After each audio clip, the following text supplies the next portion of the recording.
يا أيها الذين آمنوا ادخلوا في السلم كافة ولا تتبعوا خطوات الشيطان إنه لكم عدو مبين فإن زللتم من بعد ما جاءتكم البينات فاعلموا أن الله عزيز حكيم هل ينظرون إلا أن يأتيهم الله في ظلل من الغمام والملائكة وقضي الأمر وإلى الله ترجع الأمور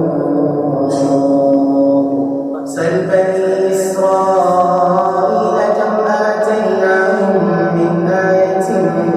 بينة ومن يبدل نعمة الله